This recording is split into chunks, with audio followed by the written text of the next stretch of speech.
അടുത്ത ഇലക്ഷൻ നിയമസഭാ ഇലക്ഷൻ വരാൻ പോകുന്ന BJP കോൺഗ്രസും തമ്മിലുള്ള ഒരു പോരാട്ടമായിരിക്കും. CPM കളം വിടുകയാണ്. ഇനി BJP ആയിരിക്കുമോ മുഖ്യ പ്രതിപക്ഷ പാർട്ടി അടുത്ത തെരഞ്ഞെടുപ്പ്? അല്ല, അതിനിപ്പോൾ എനിക്ക് തോന്നുന്നു ഈ തെരഞ്ഞെടുപ്പിൽ പോലും ഇപ്പോൾ ഉള്ള നിയമസഭയിൽ പോലും സാധ്യത അതിനാണ്. കാരണം BJPക്ക് 3 അംഗങ്ങളാണ് ഉള്ളത്. 3 അംഗങ്ങളിൽ 2 പേര് പഴയ കേന്ദ്രമന്ത്രിമാരാണ്. ഒരാൾ നിരവധി വർഷങ്ങളായിട്ട് അതേ മണ്ഡലത്തിൽ തന്നെ കൺസിസ്റ്റൻ്റ് ആയിട്ട് വർക്ക് ചെയ്തിട്ടുള്ള ആളാണ് ഗോപകുമാർ. അതുകൊണ്ട് ഈ 3 മെമ്പർമാർ സാമാന്യ നിലയ്ക്ക് കേരളത്തിൻ്റെ അസംബ്ലിയിലും മികച്ച പ്രകടനം കാഴ്ചവെക്കാൻ സാധ്യതയുണ്ട്. പ്രത്യേകിച്ച് രാജീവ് ചന്ദ്രശേഖരന് വി മുരളീധരൻ്റെയൊക്കെ സ്വഭാവം അതാണ്. അവർ വിഷയങ്ങൾ പഠിക്കുന്നവരാണ്. കേരളത്തിലെ നിയമസഭയിൽ ഇവർക്ക് തത്തുല്യരായിരിക്കുന്ന മറ്റുള്ള ആളുകൾ കോൺഗ്രസിലോ കമ്മ്യൂണിസ്റ്റ് പാർട്ടിയിലോ ഉണ്ടെന്ന് എനിക്ക് സംശയമാണ്. അത്രയ്ക്ക് മികച്ച പ്രകടനം കാഴ്ചവെക്കാൻ സാധിക്കുന്നവരാണ് അവർ. അപ്പോൾ അതുകൊണ്ട് തന്നെ BJPയെ സംബന്ധിച്ച് ഈ 3 പേരുള്ള സമയത്ത് തന്നെ BJP കേരളത്തിൽ മുഖ്യപ്രതിപക്ഷമായിട്ട് മാറാനായിട്ടുള്ള സാധ്യത കൂടുതലാണ്. കാരണം കമ്മ്യൂണിസ്റ്റ് പാർട്ടിയെ സംബന്ധിച്ചുള്ളത് ഇപ്പോൾ പിണറായി വിജയനാണ് അതിൽ സീനിയർ ആൾ. അദ്ദേഹത്തിന് സ്വാഭാവികമായിട്ട് അസംബ്ലിയിൽ വരാൻ സാധ്യമല്ല. അസംബ്ലിയിൽ വരാൻ സാധ്യമല്ലാതിരിക്കുക എന്ന കാരണം അസംബ്ലിയിൽ ട്രഷറി ബെഞ്ചിലിരിക്കുന്ന ആരൊക്കെയാണ്? ഒന്ന് അദ്ദേഹത്തിൻ്റെ കടുത്ത ശത്രുവായിരിക്കുന്ന ഗോവിന്ദൻ, TK ഗോവിന്ദൻ. രണ്ടാമത്തെ മറ്റേ പയ്യന്നൂർ കുഞ്ഞികൃഷ്ണൻ. മൂന്നാമത്തെ KK രമ. നാലാമത്തെ G സുധാകരൻ. ഇവരെയൊക്കെ കാണുന്ന സമയത്ത് തന്നെ ഏത് അസുഖമാണോ നിലവിൽ പിണറായി വിജയനുള്ളത് ആ അസുഖങ്ങളെല്ലാം തലവെക്കാനുള്ള സാധ്യത വളരെ കൂടുതലാണ്. അപ്പോൾ അതുകൊണ്ട് ഞാൻ മനസ്സിലാക്കുന്നത് ഒരു കാരണവശാലും പിണറായി വിജയൻ കേരളത്തിൻ്റെ പ്രതിപക്ഷ നേതാവാകില്ല. അദ്ദേഹം കേരളത്തിൻ്റെ അസംബ്ലിയിൽ ഇനി വരാൻ സാധ്യതയില്ല. ഈ പ്രാവശ്യം തിരഞ്ഞെടുക്കപ്പെട്ടു എന്നുള്ളത് ധർമ്മടത്തെ ജനങ്ങൾക്ക് ഉണ്ടായിരിക്കുന്ന ഏറ്റവും വലിയൊരു ചതിയാണ് അദ്ദേഹം വരുത്തി വെച്ചിട്ടുണ്ടാവുക. അദ്ദേഹം ഇനി അസംബ്ലിയിൽ വരാൻ സാധ്യതയില്ല.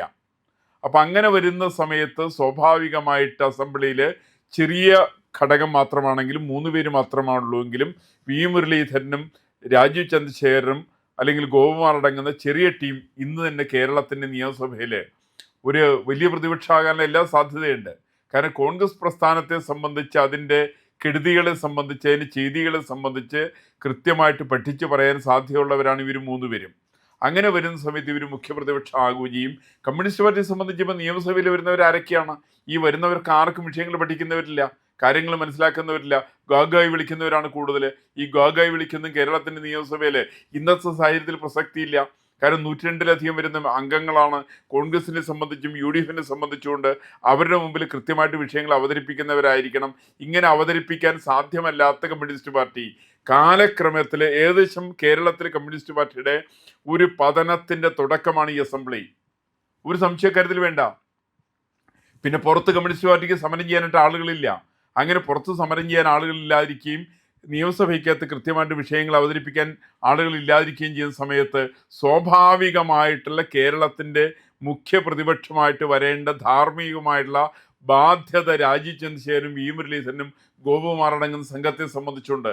അവരാണ് ഈ കാര്യങ്ങൾ തീരുമാനിക്കേണ്ടി വരിക. അവർ വിഷയങ്ങൾ പഠിക്കണം.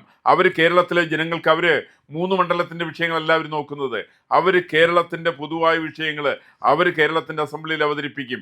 അവതരിപ്പിക്കുന്നതിന് വേണ്ടിയിട്ട് എനിക്കൊരു വലിയൊരു ഹോംവർക്ക് BJP സംബന്ധിച്ച് ആവശ്യമുണ്ട്. സാധാരണ പോലെയല്ല. കാരണം BJPയുടെ പഴയ കാലത്ത് O രാജഗോപാൽ നിയമത്തിൽ നിന്ന് ജയിച്ച പോലെയല്ല ഇത്. നിയമവും കഴക്കൂട്ടവും അല്ലെങ്കിൽ ചാത്തന്നൂർ അടങ്ങുന്ന മണ്ഡലങ്ങൾ മുഴുവൻ കേരളത്തിൻ്റെ പരിച്ഛേദമാണ് വരുന്നത്. ഈ കേരളത്തിൻ്റെ പരിച്ഛേദമാവുന്ന സമയത്ത് കേരളത്തിൽ ഇപ്രാവശ്യം 2ാം സ്ഥാനത്തെത്തിയിരിക്കുന്ന എല്ലാ മണ്ഡലത്തിലും അതിൻ്റെതായിട്ടുള്ള പരിശ്രമങ്ങൾ ആവശ്യമാണ്. ഇപ്പോൾ BJP എങ്ങനെ ചെയ്യുന്നത് എനിക്കറിയില്ലെങ്കിൽ ഞാൻ പറയുകയാണ്, ഒരുപക്ഷെ നിയോജകമണ്ഡലങ്ങളെ ശ്രദ്ധിക്കുന്ന ആളുകൾ അതിൻ്റെ MLA-മാരായിട്ട് അല്ലെങ്കിൽ തന്നെ 2ാം സ്ഥാനത്ത് നിൽക്കുന്ന ആളുകൾ പോലും MLA-മാരുടെ പണി ചെയ്യണം. ആ ഒരു പണിയാണ് ഗോപകുമാർ ചെയ്തത്. ഗോപകുമാർ ചാത്തന്നൂരിൽ കഴിഞ്ഞ് 15 വർഷമായിട്ട് നടത്തി വരുന്ന നിരന്തരമായിട്ടുള്ള പരിശ്രമം, അല്ലെങ്കിൽ വി മുരളീധരൻ കഴക്കൂട്ടത്ത് നടത്തിയിരിക്കുന്ന നിരന്തരമായിരിക്കുന്ന പരിശ്രമം, ഈ നിരന്തരമായിട്ടുള്ള പരിശ്രമമാണ് MLA-മാരെ സൃഷ്ടിക്കുന്നത്. ഒരിക്കലും ഒരു MLA ഒരു സ്ഥലത്ത് നിന്ന് മത്സരിച്ചു ജയിച്ചു അല്ലെങ്കിൽ തോറ്റു. ഇപ്പോൾ VD സതീശിൻ്റെ എടുക്ക് നോക്ക്. പറവൂർ നിയോജകമണ്ഡലത്തിൽ ആദ്യത്തെ ഇലക്ഷനിൽ അദ്ദേഹം തോറ്റു. ആ തോറ്റാൾ സതീശൻ അവിടുന്ന് പോവുകയല്ലേ ചെയ്തേ. അദ്ദേഹം അവിടെ വീടെടുത്തു, അവിടെ താമസിച്ചു, ജനങ്ങളുടെ വിഷയങ്ങൾ പഠിച്ചു, ജനങ്ങളുമായിട്ട് നല്ല ബന്ധമുണ്ടാക്കി. അടുത്ത ഇലക്ഷനിൽ അദ്ദേഹം ജയിച്ചു. സമാനമായിട്ട് തന്നെ കേരളത്തിൽ ഈ തവണ 2ാം സ്ഥാനത്ത് എത്തിയിരിക്കുന്ന 3ാം സ്ഥാനത്ത് മികച്ച പ്രകടനം കാഴ്ചവെച്ചിരിക്കുന്ന ആരാണെങ്കിലും അവർ താമസിക്കുന്ന ആ മണ്ഡലത്തിൽ താമസിക്കണം. അവരവിടുത്തെ ജനങ്ങളുടെ പ്രശ്നങ്ങൾ ഇടപെടണം. അവിടുത്തെ മരിച്ച വീടുകളിൽ പോകണം, അവിടുത്തെ കല്യാണ സ്ഥലങ്ങളിൽ പോകണം, അവിടുത്തെ റോഡിൻ്റെ പ്രശ്നങ്ങൾ ഇടപെടാൻ സാധിക്കണം, അവിടുത്തെ ജനകീയ കുടിവെള്ളത്തിൻ്റെ പ്രശ്നത്തിൽ ഇടപെടാൻ സാധിക്കണം. അങ്ങനെ ഇടപെടുന്നവർക്ക് മാത്രമാണ് ജനങ്ങളുമായിട്ട് ബന്ധമുണ്ടാവൂ. ആ ബന്ധമുള്ളവർക്കാണ് ആളുകൾ വോട്ട് ചെയ്യുക. എങ്ങനെയാണ് വോട്ട് കിട്ടാതെ വരുന്നത്? അല്ലാണ്ട് ഇലക്ഷൻ 24 മണിക്കൂറിൽ സ്ഥാനാർത്ഥി നിശ്ചയിക്കുക, ഈ സ്ഥാനാർത്ഥി ഷർട്ടും കോട്ടും സൂട്ടൊക്കെ ഇട്ടുകൊണ്ട് അവിടേക്ക് ഇലക്ഷൻ വേണ്ടിയിട്ട് എത്തിച്ചേരുക. ഇവർക്ക് ആരെ വോട്ട് ചെയ്യാം? ഇപ്പൊ വോട്ട് കിട്ടാത്ത ആളുകൾ നമ്മൾ എടുത്തു നോക്കിയാൽ ഇവർക്ക് ആർക്ക് നിയോജകമണ്ഡലങ്ങളായിട്ട് ഒരു ബന്ധവുമില്ല. 10,000-ൽ താഴെ വോട്ട് കിട്ടുന്ന ഏത് സ്ഥാനാർത്ഥി, 10,000-ൽ താഴെ കിട്ടുന്ന ഏത് സ്ഥാനാർത്ഥിയും എനിക്ക് ഒരു സംശയവുമില്ല അവർക്ക് നിയോജകമണ്ഡലത്തിൽ ബന്ധവുമില്ല. അവർ ഇലക്ഷൻ്റെ തലേദിവസമാണ് അവിടെ പോയിട്ടുണ്ടാവുക. ഇലക്ഷൻ്റെ തലേദിവസം പോകുന്നവര് അല്ലെങ്കിൽ നോമിനേഷൻ കൊടുത്തു കഴിഞ്ഞിട്ട് മണ്ഡലത്തിൽ യാത്ര ചെയ്യാൻ പോകുന്ന ആളുകൾ അവർ ജനങ്ങൾ അംഗീകരിക്കില്ല. അത് അങ്ങനെ ഒരു സമയത്താണ് BJPയുടെ പ്രസക്തി അവിടെയാണ്. കമ്മ്യൂണിസ്റ്റ് പാർട്ടിയുടെ അധപ്പതനത്തിന്റെ തുടക്കം അവിടെയാണ്. ഈ കമ്മ്യൂണിസ്റ്റ് പാർട്ടിയെ സംബന്ധിച്ച് ഇനിയുള്ള കാലത്ത് ജനങ്ങൾ അഭിമുഖീകരിക്കാൻ സാധ്യമല്ല. അങ്ങനെ ജനങ്ങൾ അഭിമുഖീകരിക്കാൻ സാധ്യമല്ലാത്ത താഴെത്തട്ടിലുള്ള പ്രവർത്തകരാണെന്ന് കമ്മ്യൂണിസ്റ്റ് പാർട്ടിക്ക് കൂടുതലുള്ളത്. അവർക്ക് നിലനിൽക്കാൻ സാധ്യമല്ല. അവരൊക്കെ ഇനി തൊഴിലിന് പോവും. കേരളത്തിൽ ഇനിയിപ്പോൾ തൊഴിലിന് ആളെ കിട്ടാത്ത പ്രശ്നം വരില്ല. കാരണം കമ്മ്യൂണിസ്റ്റുകാരൊക്കെ തൊഴിലിന് പോകാൻ എല്ലാ സാധ്യതയുണ്ട്. കമ്മ്യൂണിസ്റ്റുകാരും തൊഴിലിന് പോകാത്താണ് കേരളത്തിൻ്റെ തൊഴിൽ ആളെ കിട്ടാത്തതിൻ്റെ പ്രധാനപ്പെട്ട പ്രശ്നം അതാണ്. ആ വിഷയം മാറണമെങ്കിൽ അവർ തൊഴിലിന് പോകണം. അവർ തൊഴിലിന് പോകാൻ സാധ്യത കൂടുതലാണ്.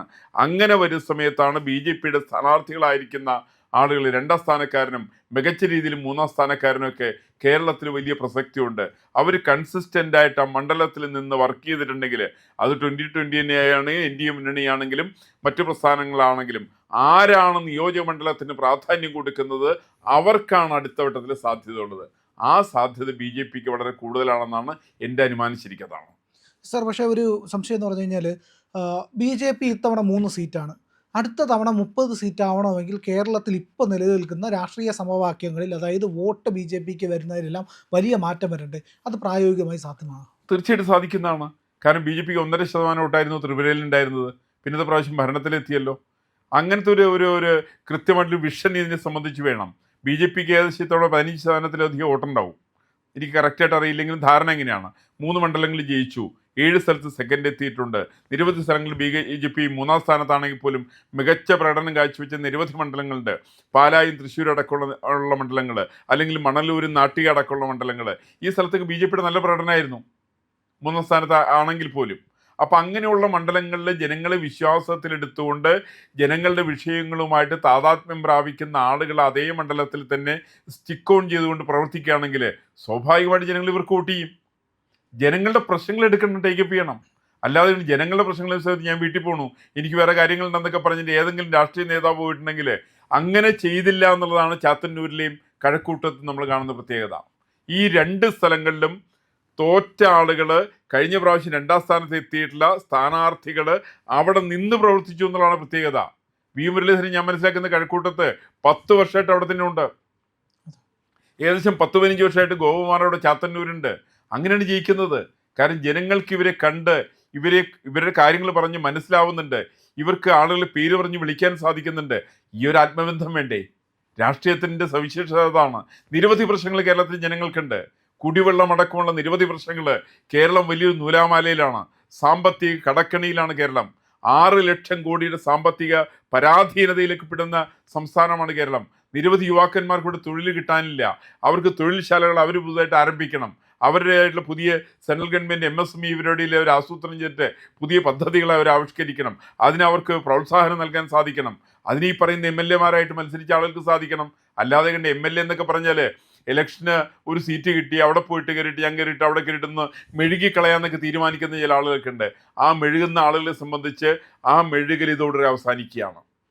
അപ്പോൾ BJP അത് തിരിച്ചറിയുന്നു എന്നാണ് ഞാൻ മനസ്സിലാക്കുന്നത്.